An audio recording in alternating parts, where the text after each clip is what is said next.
बिस्मिल्लाहिर्रहमानिर्रहीम अस्सलामु अलैकुम। Welcome to Best Ever recipes.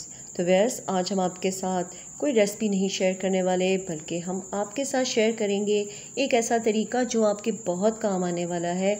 और शायद आप इसके लिए बहुत सर्च भी करते होंगे नेट पर कि कौन सा ऐसा तरीका है जिससे हम करेले पकाते हुए इसकी करवाहट फ़ौरन निकाल सकें और इसके लिए हमें लॉन्ग प्रोसेस ना करना पड़े, इसे नमक लगा कर रखने का, बार बार निचोड़ने का। तो चलें फिर आज हम आपकी ये मुश्किल भी आसान कर देते हैं और करेलों की करवाहट कैसे झटपट निकाली जा सकती है, इसके लिए आपको हमारी पूरी वीडियो अच्छे से देखनी होगी। तो चलें फिर शुरू करते हैं आज की वीडियो को। तो सबसे पहले तो हम इन करेलों के छिलके उतारेंगे और जैसे कि नॉर्मली हम उतारते हैं इसी तरह हमने उतारने हैं। और बस ये है कि आपने इन्हें वॉश नहीं करना। पहली टिप, करेलों को वॉश किए बगैर आपने इनके छिलके जो हैं वो रिमूव करने हैं। तो व्यूअर्स, करेलों के छिलके हमने उतार दिए हैं। और वैसे कुछ लोग, बल्कि अक्सर लोग मेरे ख्याल में करेले पकाते हुए इसके छिलके भी यूज़ करते हैं और हम भी करते हैं, लेकिन आज मैं ऐसा नहीं कर रही। तो आज मैंने इनको डिस्कार्ड ही कर दिया है। और अब हम करेलों के बीज जो हैं वो निकालेंगे। करेलों को डीसीड करने के लिए कुछ लोग तो पूरा अंदर सीड्स वाला पार्ट रिमूव कर लेते हैं, और लेकिन मैं जो है वो बीज बस निकाल देती हूँ और जो बाकी इसका पार्ट होता है बीज के साथ लगा हुआ वो उसके साथ ही रहने देती हूँ। तो ये आपकी मर्ज़ी पे डिपेंड करता है, जैसे आप चाहें। जी तो व्यूअर्स, अब हमने सारे करेले छील भी लिए हैं और इन्हें डीसीड भी कर लिया है। और अब बारी है इनके छोटे पीसेस करने की। और ये मैं आपको पार्ट इसलिए दिखा रही हूँ कि आप ये आइडिया कर लें कि आपने बहुत बारीक बारीक नहीं इसके छोटे पीसेस करने, ठीक है। बहुत मोटे भी नहीं करने, लेकिन मीडियम साइज़ के आपने इसके जो पीसेस है वो करने हैं।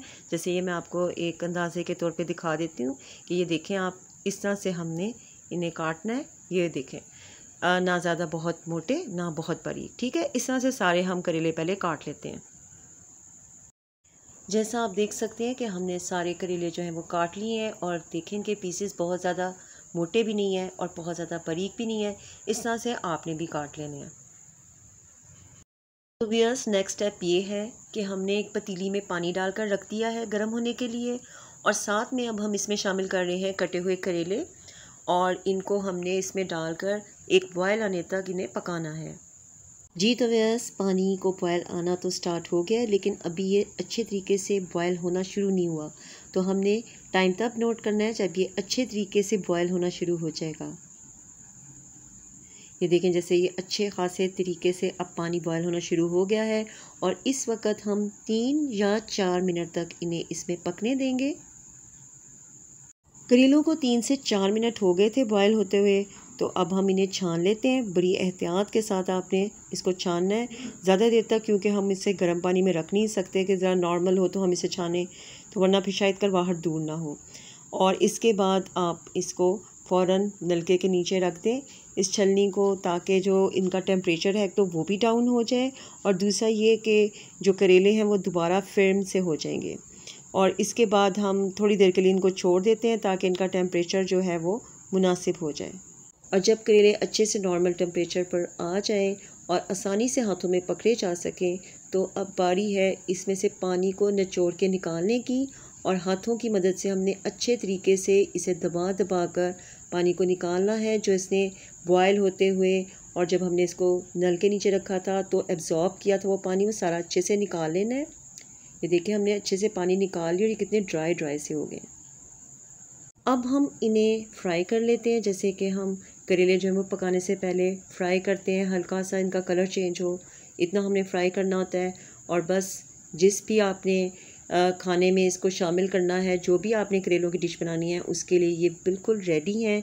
इनमें बिल्कुल करवाहट नहीं होगी और आप यकीन जानें, आप ये तरीका अपनाएंगे आपको भी बहुत आसानी फ़ील होगी। तो व्यूअर्स, हमने आज की डिश तैयार कर ली है। बहुत ही मज़ेदार सा हमने आज करेले गोश्त बनाया है। और इसकी रेसिपी तो नहीं मैंने आपको दी, वो भी इंशाल्लाह एक वीडियो में मैं आपको ज़रूर दूंगी। आज बस मैंने आपकी एक मुश्किल हल किया है और इंशाल्लाह आपको ये बहुत आसान तरीका लगेगा। तो आज की वीडियो के लिए मैं लेती हूँ आपसे इजाज़त, इस उम्मीद के साथ कि आप करेंगे मेरी वीडियो को लाइक और मेरे चैनल को करेंगे सब्सक्राइब। अपनी दुआ में याद रखिएगा और अपना बहुत ख्याल रखिएगा। इंशाल्लाह नेक्स्ट टाइम एक नई वीडियो में एक नई रेसिपी के साथ आपसे मुलाकात होगी। अल्लाह हाफ़िज़।